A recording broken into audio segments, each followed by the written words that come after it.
The first scream it began with a sound so strange, so utterly out of place in the quiet stillness of Belgravia, that those who heard it later swore they would never forget it. At precisely 2 minutes past 3 on the morning of October 15th, 1887, a scream tore through the fog-choked square, followed by something even worse, laughter. Not the laughter of a drunken reveler staggering home from a tavern, nor the careless giggle of a lover slipping from a secret tryst. This was deeper, richer, resonant. Laughter with the cadence of a stage actor's performance, echoing unnaturally, as though the night itself had found humor in death. By dawn, word would spread through drawing rooms and servants' quarters alike that Mrs. Eleanor Whitfield, housekeeper to one of Belgravia's most prominent families, had been discovered sprawled on a Persian carpet, her silver hair fanned like a halo, her face locked forever in the rapture of mirth. Yet the more unnerving detail whispered among neighbors was this: the laughter had not ceased with her life.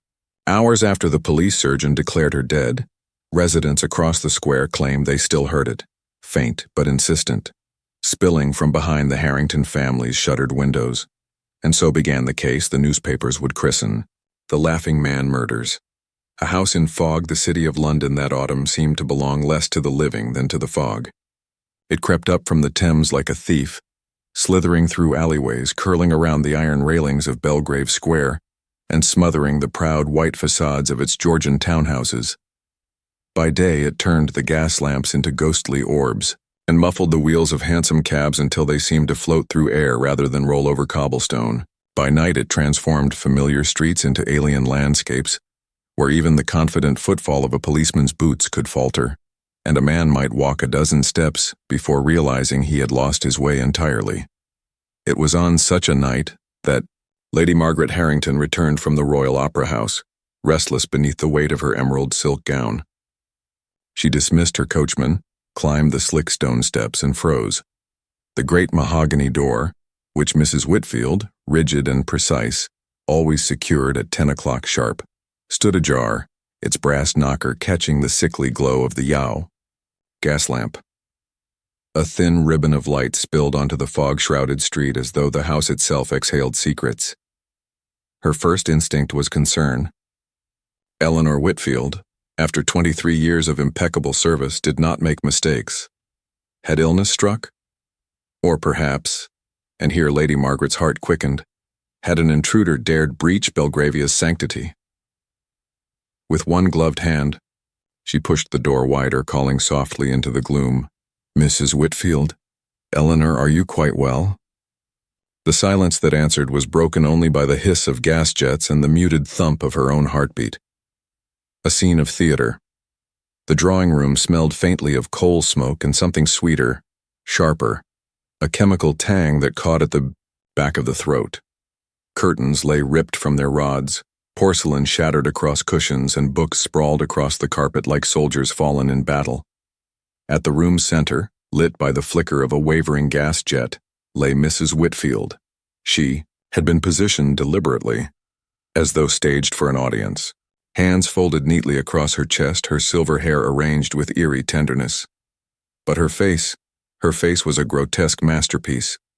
Every line pulled into an expression of delighted laughter, her mouth wide as if caught mid-guffaw, her eyes crinkled in eternal joy. Lady Margaret's scream pierced the fog outside, startling neighbors from uneasy sleep. And somewhere, though none could say from where, laughter answered.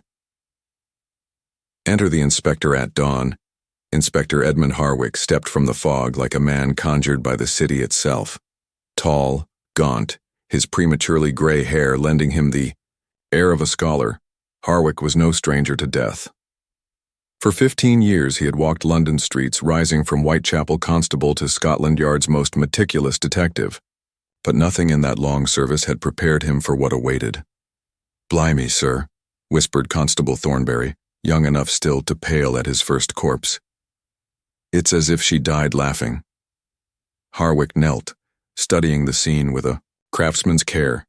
Yes, there were bruises at the throat, torn fingernails, defensive wounds that told of a desperate struggle. Yet afterward someone had lingered, arranged her hair, folded her hands, carved just below the collarbone a small symbol, The mask of comedy entwined with tragedy. Not murder alone. A performance. And then that smell. Not rot, not blood, but chemical sweetness. Harwick's mind stirred with memory. A disgraced physician years earlier, caught experimenting with anesthetics at Bethlehem Hospital. Could this be a hand of similar knowledge? Whispers in the fog neighbors, summoned reluctantly into the daylight, spoke of strange details. Mrs. Gertrude Pembroke, a widow across the square, swore she heard laughter well past 2 o'clock. Merriment that would not cease, even as the surgeon fixed death at midnight. Others mentioned peculiarities in Mrs. Whitfield's final weeks.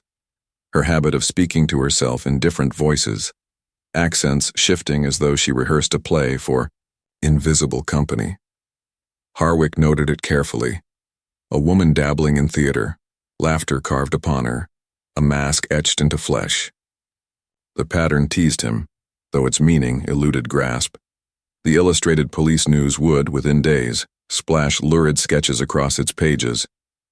Servant found with ghastly smile. Penny dreadfuls exaggerated, inventing sinister intruders, satanic rituals. But Harwick ignored the noise. He knew the truth would prove stranger than fiction. The first thread, pulled back in his modest Montague Street lodgings that evening, Harwick sat before a cold supper, replaying each detail. The fog outside pressed against the glass like a living thing. He thought of the bruises, the laughter, the chemical scent. He thought of the mask carved with deliberate precision, and he thought of the sound neighbors swore they heard long after Whitfield's death. Laughter where none should be. He lifted his pen, wrote a single line in his case journal, and underlined it twice. This is no ordinary murder. This is theater. Yet as he closed the book, a faint sound drifted through the fog-choked night. Distant, rolling, unmistakable. Laughter. Harwick froze, pen still in hand, pulse hammering against his ribs. It was not inside his rooms, not outside upon the street.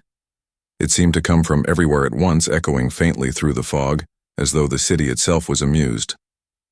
And Inspector Edmund Harwick, for the first time in his career, felt fear slide icy fingers down his spine. The gentleman of Chester Square. The second death came not with screams, but with silence so profound, it unsettled even the seasoned policeman called to witness it. On the morning of November 3, 1887, the butler of Chester Square's grandest residence knocked at his master's study door and received no answer. He fetched a locksmith, fearing his employer had taken ill. The door yielded with a groan, and what lay beyond it would not be easily forgotten. Geoffrey Cavendish, the youngest scion of a dynasty that had grown wealthy importing tea and opium, from the Far East, sat perfectly upright in his leather armchair. A velvet smoking jacket clung to his shoulders. A book lay across his knees. His posture suggested a man in repose, perhaps drowsing after a long night of reading. But his face told another story, the same expression, the same ghastly, rapturous mirth. His mouth stretched wide in laughter, his eyes glistening with delight that would never fade. The book in his lap, Inspector Harwick arrived within the hour, the memory of Mrs. Whitfield's smile still raw in his mind. The Cavendish study could not have been more different from the Harringtons' ransacked drawing room. Here, order reigned. Every volume shelved in neat rows, every paper stacked with meticulous precision. No sign of violence, no overturned furniture, no broken porcelain. The book on Cavendish's lap was a collection of Oscar Wilde's comedic plays. It was open to the importance of being earnest, and the line upon the visible page seemed almost mocking. I never travel without my diary. One should always have something sensational to read in the train. Harwick frowned, turning the page with gloved fingers. The ink of Wilde's wit still fresh from the press, yet now grotesquely paired with a corpse whose laughter mocked life itself. The witness next door. What troubled Harwick most were the accounts of neighbors. Mrs. Adelaide Peyton, a widow in the adjoining townhouse, insisted she had heard laughter that very night. Laughter that seemed to echo through the walls from midnight until nearly dawn. It was dreadful, Inspector.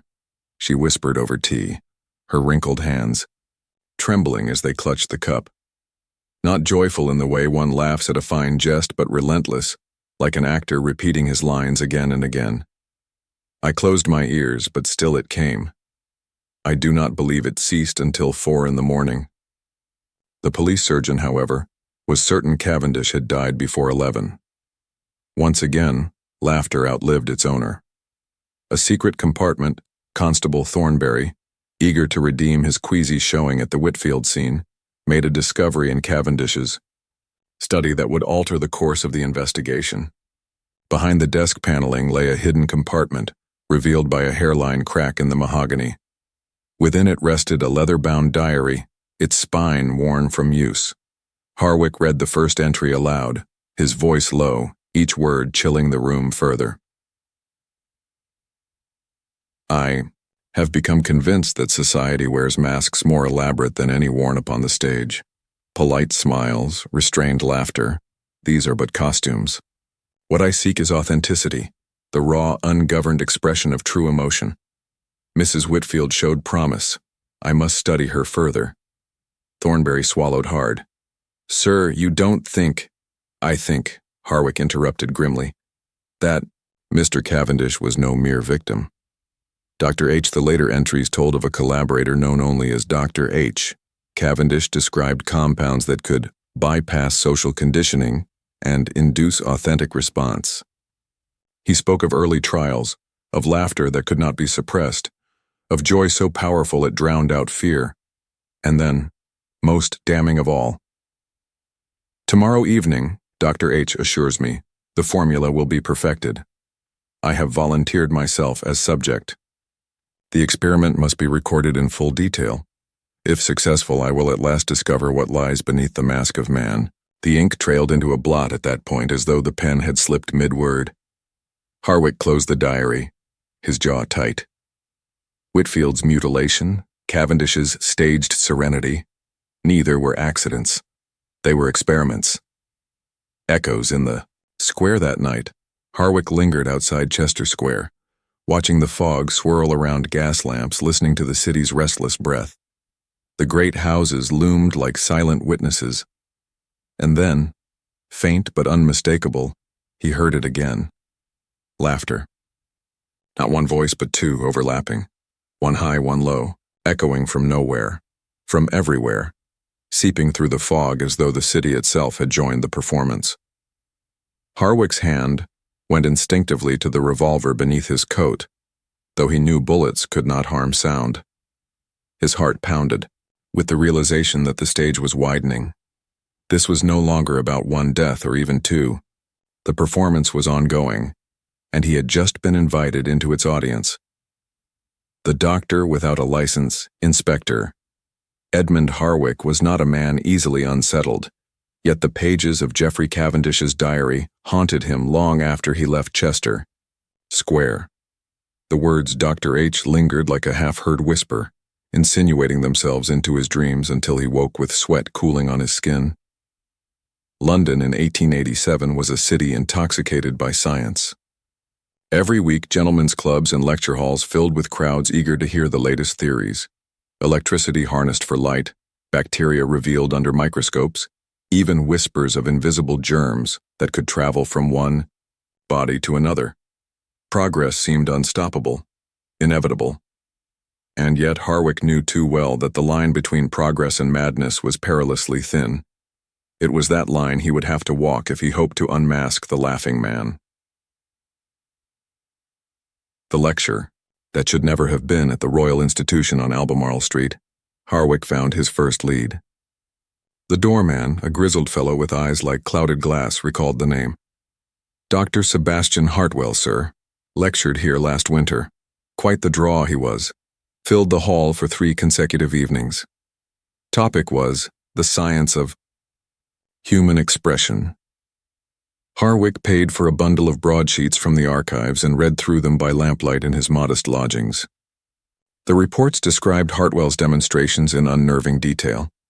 Diagrams of facial muscles projected on the wall, experiments showing how chemical vapors could alter a man's mood within moments, and bold claims that laughter and sorrow, can be summoned as easily as sleep.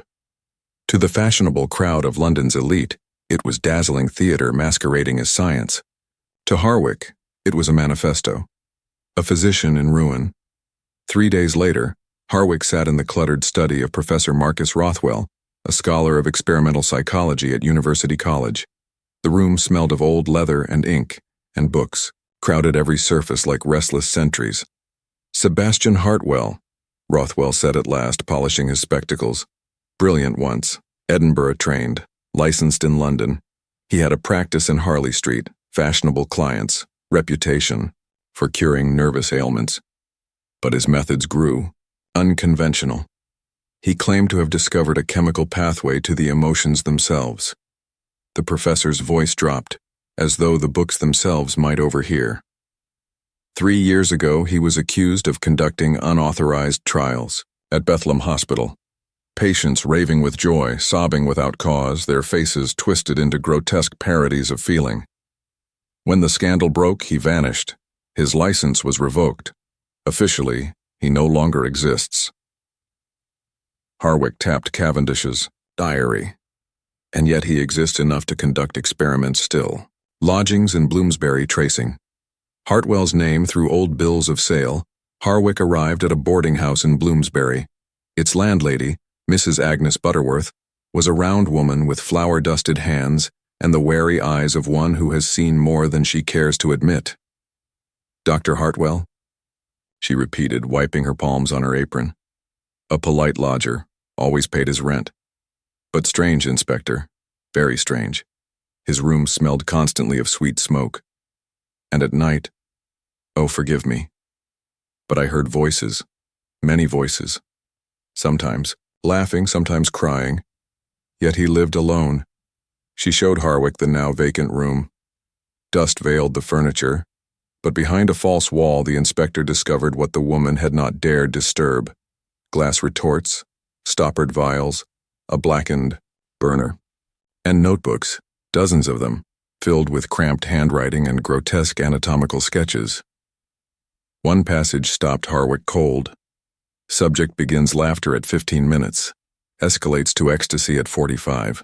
Expression persists after cessation of vital functions. Hypothesis confirmed. Laughter is the purest mask to tear from man's face. The intrusion at Eaton Square. While Harwick studied Hartwell's abandoned lair, more reports reached Scotland Yard. Lord Hamilton Fairfax of Eaton Square complained of a midnight intrusion. Nothing of value was stolen. Only his books on psychology, and theater had been disturbed, volumes pulled from shelves and laid open as though examined in haste. Lady Victoria Peyton, another resident of Belgravia, described returning from a visit to Brighton to find her desk rifled, her papers shuffled, her private letters disturbed. Again, nothing stolen, but volumes on acting and human expression gone. And then there was Mrs. Charlotte Bramwell. Trembling, she confided to Harwick that she had seen a man watching her house from the shadows across Belgrave Square. Tall, well-dressed, but somehow wrong, as though his posture were that of an actor inhabiting a role too tightly stitched to the skin. The theater connection, the pattern was undeniable. Servants described Mrs. Whitfield rehearsing voices and characters before her death. Cavendish, a known patron of the stage, had died with Wilde in his lap. Now Hartwell's intrusions targeted books on acting and emotion. Harwick's mind began to connect the threads. Science, theater, murder. A doctor obsessed with the authenticity of expression. A gentleman fascinated with masks. Victims transformed into grotesque performers, their deaths staged as theater for an audience unseen. But why the laughter? Why that dreadful sound echoing hours after breath had ceased? The answer, Harwick feared, lay not in the theater nor in the laboratory, but in both. The night of echoes. That evening, as the fog thickened to a choking pea souper, Harwick returned to Montague Street. He barred the door, lit the fire, and spread Hartwell's notebooks across the table. The words blurred as fatigue tugged at him, but he forced himself on. Somewhere outside, a hansom cab clattered by. The gaslight flickered, and then it came. Not faint, not distant this time. Laughter. A man's, low and rolling. A woman's, shrill and bright. Then others overlapping. A chorus of unseen voices filling his narrow room. Harwick leapt to his feet, revolver drawn, but the room was empty save for his own hammering pulse. The laughter swelled, pressing at the walls, vibrating the glass panes, until with a suddenness that left his ears ringing, it ceased. On the table, one of Hartwell's notebooks lay open, though Harwick was certain he had closed it. Across the page in neat script, a single line had appeared where none had been before. The inspector will be our finest subject. The House of Masks. Inspector Edmund Harwick had read many threats in his career. They came scrawled in chalk, on East End walls etched into coffin lids left on doorsteps, whispered in gin-soaked taverns where revenge fermented like spoiled beer. But never had a threat appeared inside his own home, in the handwriting of a vanished doctor whose reputation was already half myth. The inspector will be our finest subject. The line glared up from Hartwell's notebook as if written moments before, though Harwick's lodgings were locked from within. For the first time, he wondered if the laughter he had heard the night before was not merely sound, but contagion, an infection of the mind. The third murder. The city answered his doubt with fresh blood. On November 28th, the household of Mrs. Charlotte Bramwell, the widow who had reported being watched from the shadows, awoke to silence in their mistress's room. The maid who entered screamed so loudly the butcher across the square came, running. Mrs. Bramwell lay propped in her canopy bed, dressed in her finest evening gown. The bed sheets had been arranged as though for a stage tableau. Across her chest, the familiar mask was carved. Comedy and tragedy joined in one. And her face was frozen in a joy so radiant, so unrestrained, it was almost obscene. Witnesses insisted they heard her laughter hours after her body was found, echoing from behind closed doors, though no breath remained in her lungs. By morning, word spread like fire. The Illustrated Police News printed a woodcut of the corpse, exaggerated eyes bulging, mouth twisted wide, beneath the headline, "The Laughing Man Claims Society Widow." Belgravia's salons, once consumed with opera gossip and investments, in railroads now whispered of chemicals, mad doctors, and laughter that mocked the grave. Gaslight panic fear transformed the city. Servants refused to work past dusk in houses without locked gates. Families hired private guards to walk their squares.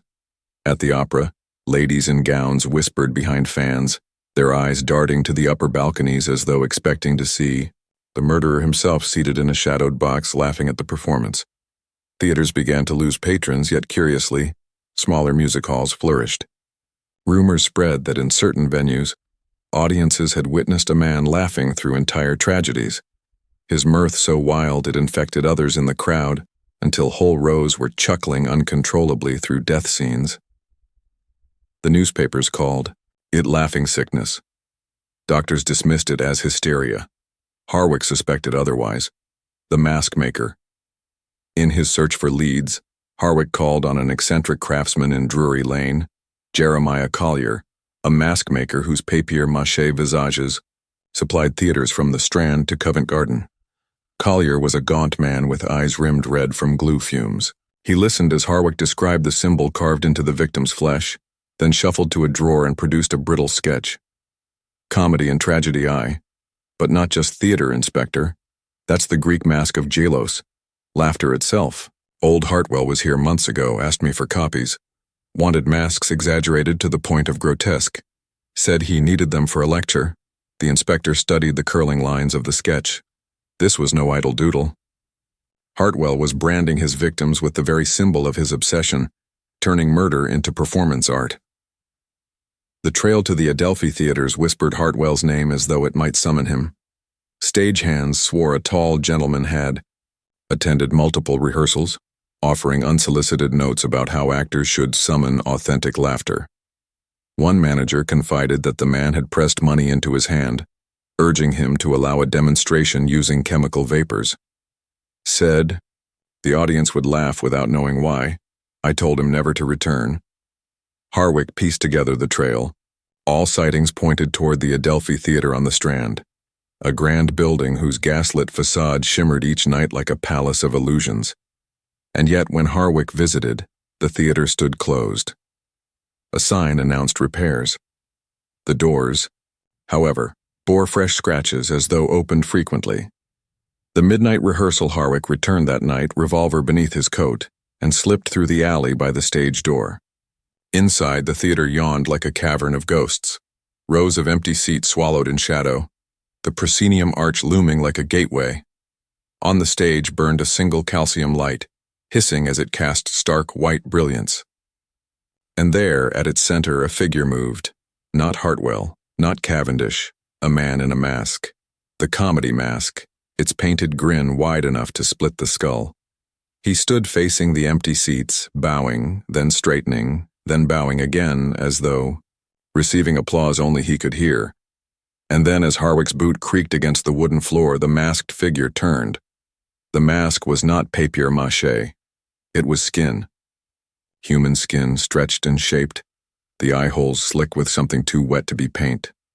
The figure tilted its head, and through the hollow grin came a sound that did not belong in any theater.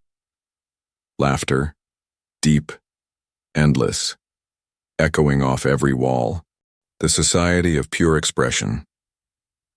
The sound of that laughter lingered in Inspector Edmund Harwick's ears long after he stumbled from the Adelphi Theatre.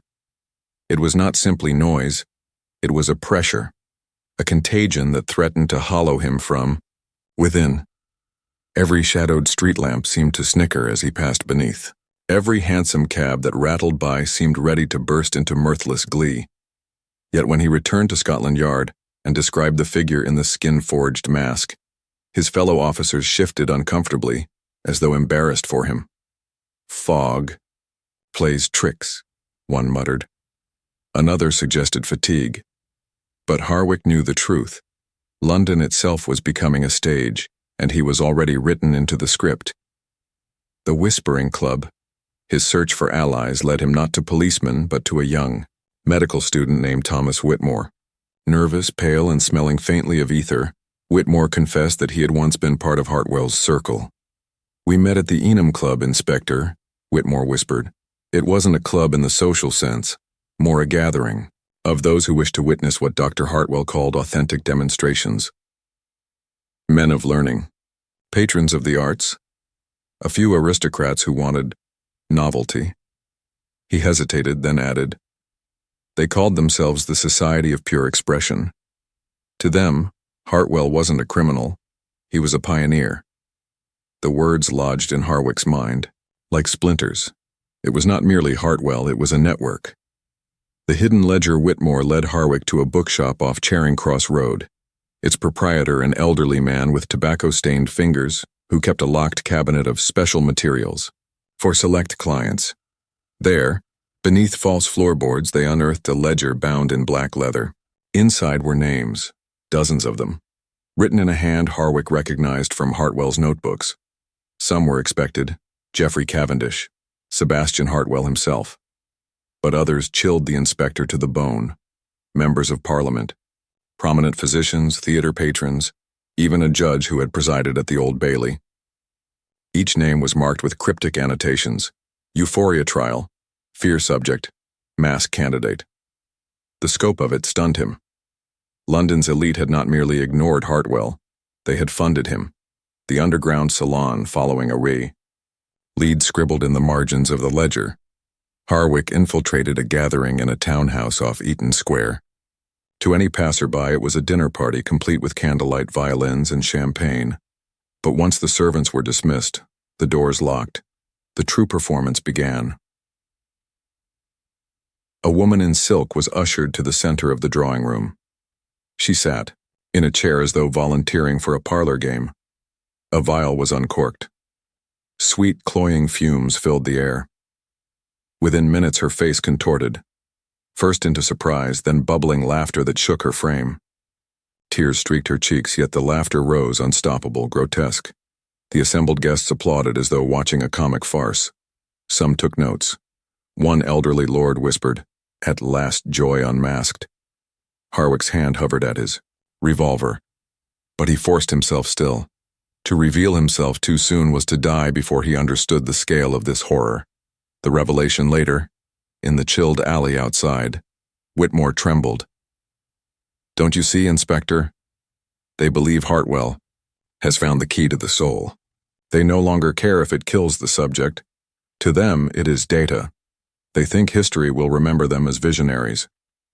Harwick looked up at the fog-veiled stars. Visionaries or executioners? The line was thin as a razor. And then he recalled the message in his lodgings written where no hand should have reached. "The inspector will be our finest subject." It was no idle threat.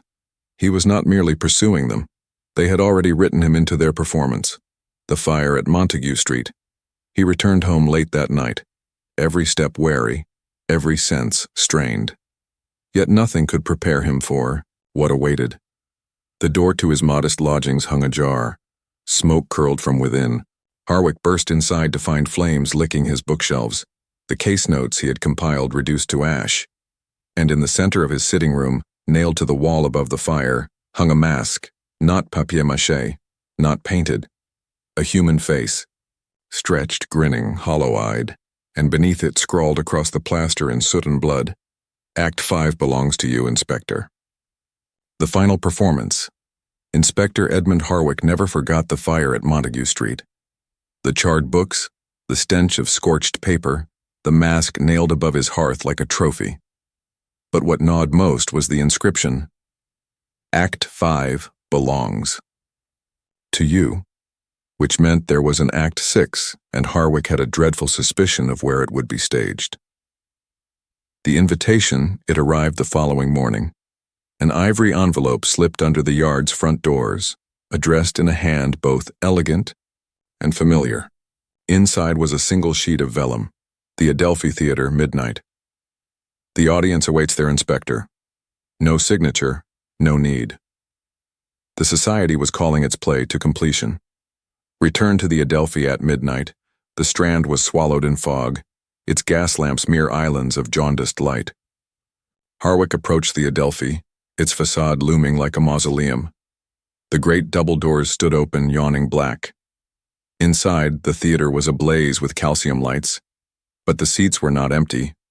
Row upon row of London's finest, lords, judges, physicians, ladies in diamonds, sat in eerie silence, their faces half glimpsed in the pale glow. And on the stage stood Dr. Sebastian Hartwell. Pale, gaunt, but very much alive.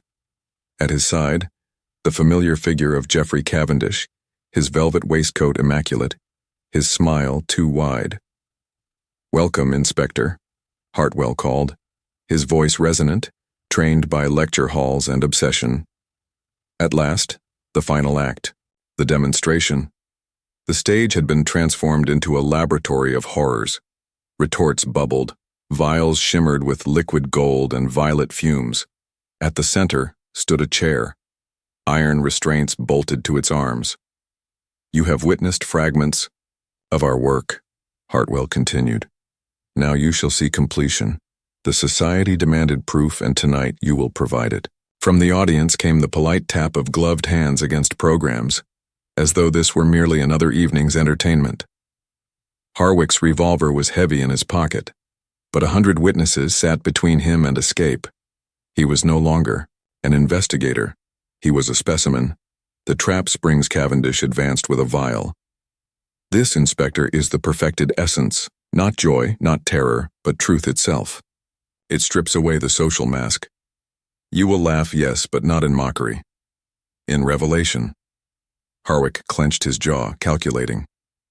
He had survived the slums of Whitechapel, riots, fires, assassins in alleys. But this? He could not fight 100 elite patrons who wanted him to die for their curiosity. So he gambled. "Very well," he said, his voice steady. "I will take your compound. But let me face the audience. Let me show them my truth." Hartwell's eyes gleamed. "Ah, the performer understands the stage." They strapped him in. The vial was uncorked. Sweet fumes curled around him. The twist, the gas hit his lungs like fire and honey. His vision warped, colors splitting, sounds blooming. Laughter rose unbidden, tearing through his throat, unstoppable, grotesque. The audience leaned forward, entranced. Cavendish clapped like a delighted child. Hartwell scribbled furiously in a notebook, muttering about muscle contractions and authentic mirth. But Harwick had not come unprepared. Hidden in his waistcoat was a small glass phial of smelling salts, crude but powerful. As laughter racked his body, he smashed the phial against the chair, inhaling the acrid fumes. The compound's grip faltered. He twisted, muscles screaming, and wrenched one arm free of its restraint. His revolver flashed in the harsh light. One shot. Hartwell staggered. Another. Cavendish dropped his vial, the liquid hissing across the stage boards. But it was the third bullet that mattered. It struck the calcium lamp. The brilliant light shattered, igniting Hartwell's spilled chemicals. The stage bloomed into fire. The inferno. The audience screamed. Gaslight chandeliers shuddered. Flames leapt from velvet curtains to painted backdrops. In moments, the Adelphi was an inferno. Harwick dragged himself from the chair, lungs raw, mind swimming. Through the chaos, he glimpsed Cavendish, his laughter echoing even as flames consumed his velvet waistcoat. Hartwell crawled toward his notebooks, clutching them like scripture until the fire swallowed him. The society fled, their finery reduced to ash-streaked rags, their masks of respectability crumbling as they trampled one another for the exits. Harwick stumbled into the fog of the Strand, the theater roaring behind him, its facade collapsing in sparks. Epilogue. The next day, the newspapers declared a tragedy. Fire at the Adelphi. Dozens dead, cause unknown. Official reports blamed faulty gas fittings. No mention of Hartwell. No mention of Cavendish. Certainly no mention of the society. The ledger of names vanished. Surviving patrons denied everything. The Yard quietly advised Harwick to rest. Indefinitely. But in the weeks that followed, whispers spread of laughter heard in burned-out ruins, long after the fire was cold. Children dared each other to pass the charred husk at midnight, swearing. They heard applause within, and Harwick? He retired to Hampshire, living alone. But sometimes when the fog rolled thick across the fields, he caught himself laughing. Not with mirth, not with joy. With something rawer, deeper. The laughter that was not entirely his own. The case of the laughing man was never officially solved. Perhaps it never could be. For laughter, once unmasked, has no master. It lingers echoing down gaslit streets, waiting for its next audience.